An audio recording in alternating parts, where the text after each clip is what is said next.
Shalom, selamat pagi Bapak Ibu, Saudara-saudara yang sepengharapan di dalam Yesus Kristus. BPK Pulau Jawa kembali menyapa kita melalui sapaan inspiratif pagi yang berangkat dari firman Tuhan yang menuntun kita dalam menjalani kehidupan anugerah Tuhan dalam sepekan ini. Melihat dari sudut pandang Tuhan.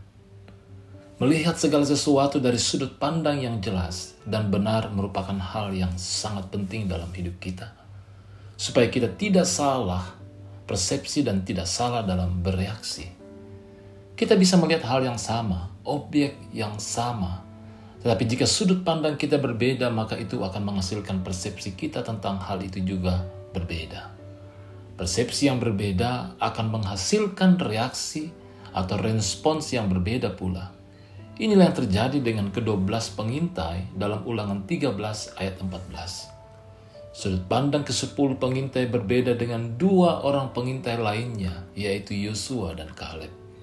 Perbedaan sudut pandang mereka menghasilkan perbedaan persepsi mereka tentang tanah Kanaan, dan perbedaan persepsi itu menghasilkan reaksi atau respons yang berbeda pula.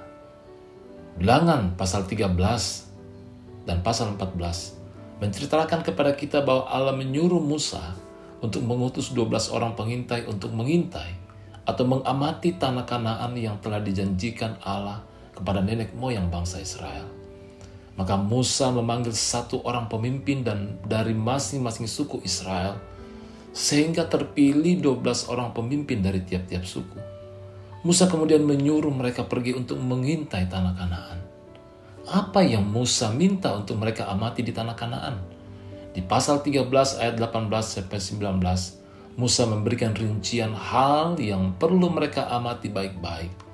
Maka mulailah ke-12 pengintai itu berjalan dan mengintai tanah Kanaan itu dengan seksama. Apa yang mereka temukan di sana? Pasal 13 ayat 22 menyebutkan bahwa di sana ada keturunan orang Enak, yaitu orang-orang raksasa.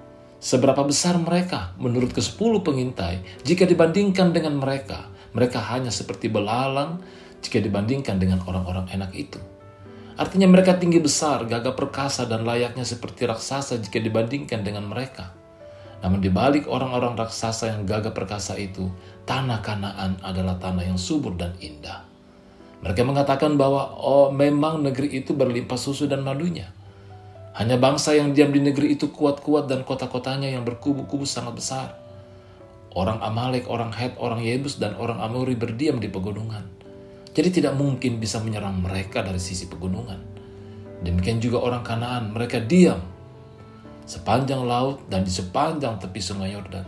Jadi tidak mungkin juga menyerang dari sisi laut atau sungai Yordan, karena mereka juga pun berdiam di sana. Artinya, tidak ada celah untuk mereka menyerang bangsa Kanaan itu, baik dari sisi pegunungan maupun dari laut. Tidak ada jalan masuk untuk menyerang tanah Kanaan itu, atau kalaupun berhasil masuk, juga tidak mungkin dapat melawan orang-orang Enak yang seperti raksasa itu. Karena itu ke-10 pengintai itu mengatakan di ayat 10, kita tidak dapat maju menyerang bangsa itu, karena mereka lebih kuat daripada kita. Saudara-saudara yang sepengharapan di dalam Kristus, mendengar perkataan ke-10 pengintai itu, maka segenap umat Israel mengeluarkan suara nyaring dan menangis pada malam itu. Mereka bersungut-sungut kepada Musa dan Harun. Sekiranya kami mati di tanah Mesir atau di padang gurun ini. Mengapa Tuhan membawa kami keluar dari negeri ini? Supaya kami tewas oleh pedang dan istri serta anak-anak kami menjadi tawanan. Bukankah lebih baik kami pulang ke Mesir? Mereka menyesali Musa telah membawa mereka keluar dari tanah Mesir. Namun tidak hanya itu, mereka juga mengatakan, baiklah kita mengangkat seorang pemimpin lalu pulang ke Mesir. Pernyataan ini, saudara-saudara, menunjukkan bahwa mereka menolak Musa menjadi pemimpin atas mereka. Bahkan sebetulnya, mereka marah dan menyalahkan Tuhan yang telah memimpin mereka keluar dari Mesir. Lalu melihat itu, maka Musa dan Harun bersujud di hadapan segenap jemaah Israel yang berkumpul di situ. Ini adalah ekspresi kesedihan Musa dan Harun atas reaksi atau respons umat Israel terhadap berita yang disampaikan oleh ke-10 pengintai itu. Yosua dan Kaleb pun mengoyakkan pakaian mereka, tanda duka cita mereka melihat respons dari jemaah Israel yang berkumpul di situ. Saudara sekalian, jika kita melihat respon atau reaksi dari bangsa Israel, sebetulnya ini adalah reaksi atau respons yang sering kali dilakukan oleh banyak orang ketika terjadi satu kesulitan atau bahkan tantangan dalam hidup mereka, termasuk kita di dalamnya. Ketika ancaman datang, bahaya ada di depan mata kita, keadaan semakin genting, maka kemarahan memang seringkali menjadi pilihan terbaik yang kita lakukan. Ketika tidak ada jalan keluar, keadaan sedang genting dan terancam, maka yang timbul adalah kemarahan di dalam diri yang sering kali kita lampiaskan kepada orang-orang di sekitar kita atau orang-orang yang kita pikir menjadi penyebab keadaan itu terjadi. Atau bisa jadi juga kita menjadi marah kepada siapapun yang berada di sekitar kita. Namun selain marah, sikap yang biasanya juga muncul pada saat keadaan sulit dan genting adalah mempersalahkan atau mencari-cari siapa yang salah. Kita mulai mencari objek atau orang yang bisa kita persalahkan dan yang kita anggap paling bertanggung jawab atas keadaan yang kita alami. Persis dengan bangsa Israel, mereka menyalahkan Musa dan Harun, bahkan mereka menyalahkan Tuhan atas situasi yang sedang mereka hadapi. Mengapa demikian? Karena memang mempersalahkan atau mencari siapa yang salah itu sering kali lebih mudah. Kita juga menjadi lebih puas dan menjadi lebih lega ketika ada objek atau orang yang bisa kita persalahkan atas situasi yang kita hadapi.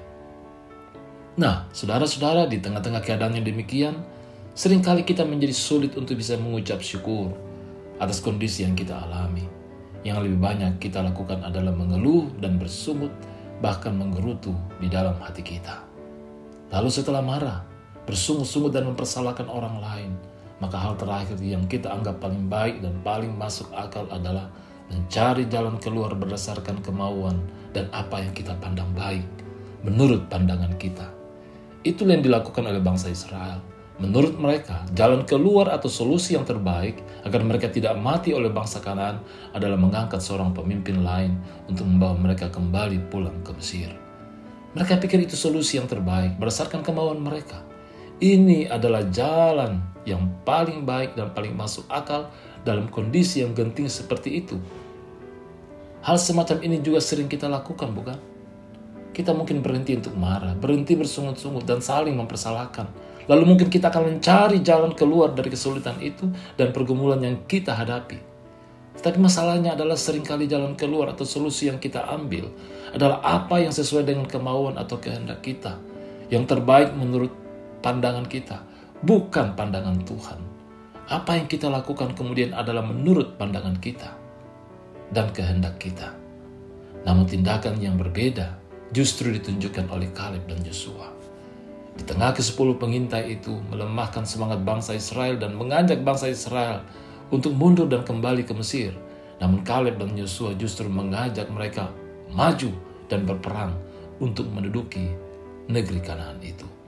Kaleb bahkan mengatakan di pasal 13 ayat 30 bahwa kita pasti akan mengalahkan, atau dengan kata lain ia ingin mengatakan bahwa kita pasti akan mengalahkan bangsa Kanaan itu.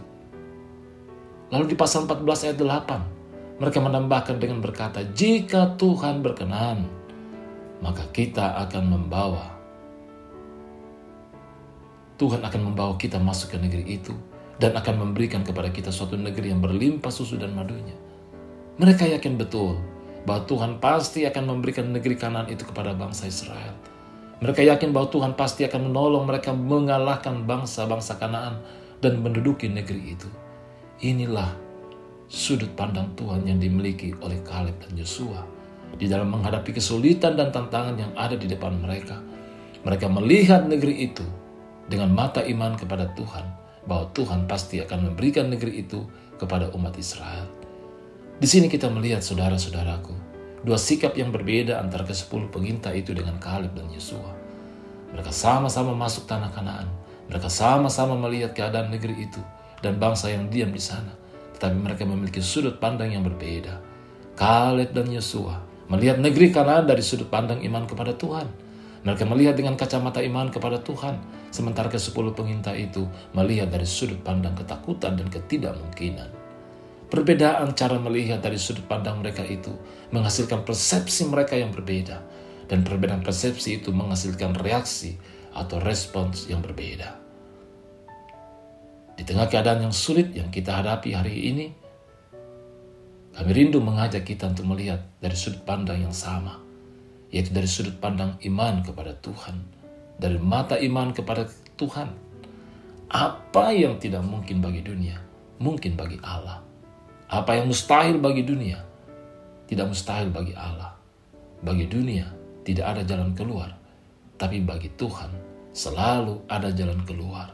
Selalu ada jalan lain yang Tuhan tunjukkan. Yang Tuhan inginkan adalah kita percaya sepenuhnya kepadanya dan melihat segala persoalan dari mata iman kita kepadanya. Ia telah menebus kita. Kita begitu berharga di mata Tuhan. Kiranya Roh Kudus menolong kita menjalani kehidupan dalam sepekan ini. Terpujilah Kristus. Amin. Mari kita berdoa. Bagimulah hormat, pujian, dan kemuliaan ya Allah, ya Tuhan kami. Kami bersyukur firman-Mu menyapa, memperlengkapi kami pada pagi hari ini dalam kehidupan kami. Berkati kami semua, anak-anak-Mu dalam menjalani kehidupan sepekan ini. Anugerah hikmat, kekuatan, kesehatan, dan perlindungan-Mu kami mohonkan ya Tuhan. Dalam nama Yesus Kristus kami berdoa. Haleluya. Amin.